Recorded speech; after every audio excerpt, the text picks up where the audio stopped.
la Administración de Educación en este momento se esté planteando un cambio curricular, es de verdad un privilegio y es una oportunidad que no deberíamos desaprovechar, porque ahora tenemos los lentes de la pandemia que nos han dado nueva información, que nos han planteado un escenario diferente que tenemos que aprovechar. Bueno, ¿y cómo este proceso de cambio curricular que ya tiene un proyecto implementado, bueno, cómo trabajarlo y cómo incorporar eso? Fundamentalmente a través de dos vías complementarias.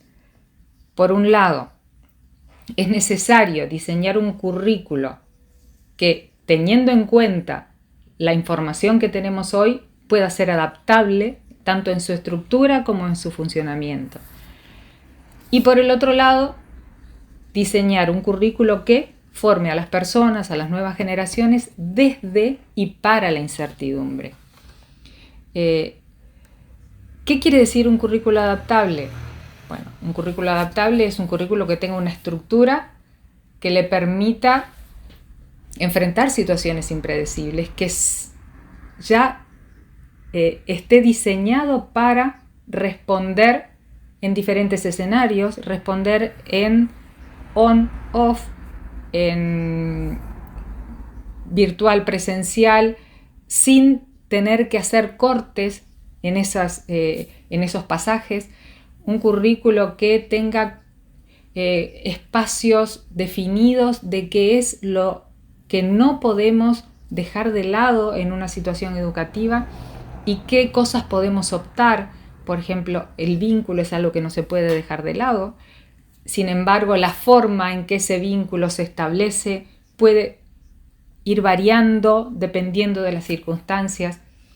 ¿Qué tomas de decisiones tiene que haber a lo largo del proceso curricular? ¿Quiénes y cómo? Ya que esas tomas de decisiones son centrales para que un currículo sea flexible.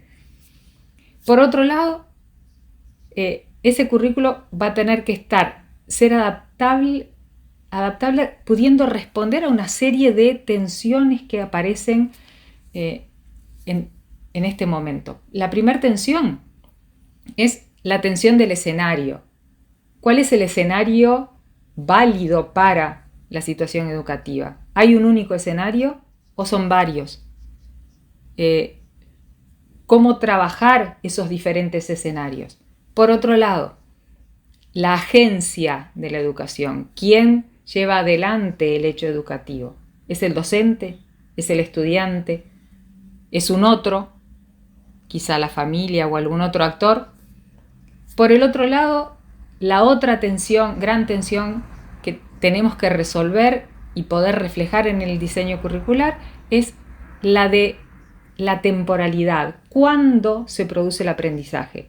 ¿Solo se produce cuando estamos juntos en el aquí y en el ahora? ¿O hay espacios para que el aprendizaje se pueda producir de forma diferida, dando lugar a la autonomía del estudiante? Estas son las cuestiones que tenemos que responder y probablemente en el diseño tengan que estar pensadas a partir de continuos entre las distintas posibilidades u opciones. El otro camino, el currículo que forme para la incertidumbre. Y aquí responder a las tres grandes preguntas curriculares. La epistemológica, ¿qué enseñar? ¿Qué es el conocimiento válido? ¿Qué es el aprendizaje legítimo para la escuela? Bueno, hoy en día sabemos que el aprendizaje duro es el legítimo cuando hemos tenido tantas idas y vueltas con el saber. Ya nos queda claro que lo que hoy sabemos quizá mañana eso sea contrastado y nuevamente con evidencias nuevas puesto en tela de juicio. Entonces, ¿cuál es el saber legítimo a transmitir en la escuela? ¿Es el saber básico, fundante, o son habilidades? ¿O es todo junto?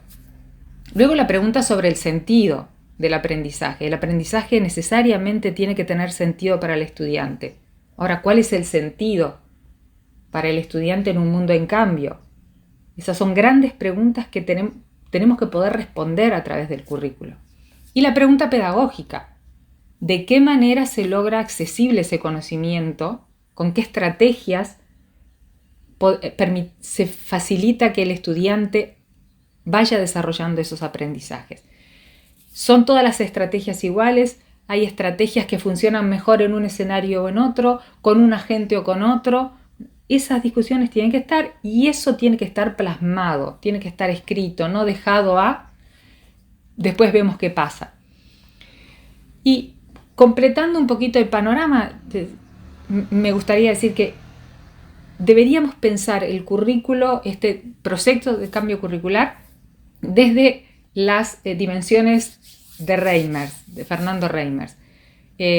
La cultural, psicológica, profesional, institucional y política. Y algunas tomarlas juntas. Bueno, lo cultural y lo psicológico.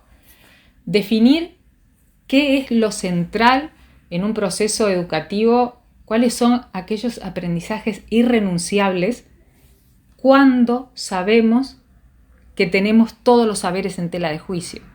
Cómo la evaluación tiene sus pros y sus contras en los diferentes escenarios, qué buscamos en cada uno. Cómo sostener un entorno amigable y comprensivo para el estudiante y para el docente.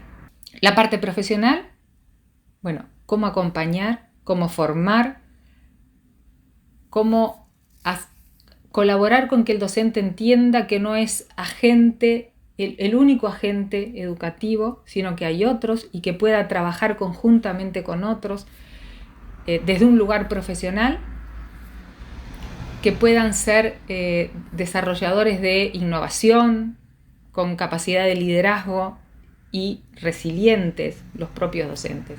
Y luego lo institucional y político, visiones prospectivas, seguras y generosas, sabiendo que el centro educativo no es el único lugar, que si bien desde la educación es garante de los aprendizajes de los estudiantes, no es el único que los puede vehiculizar.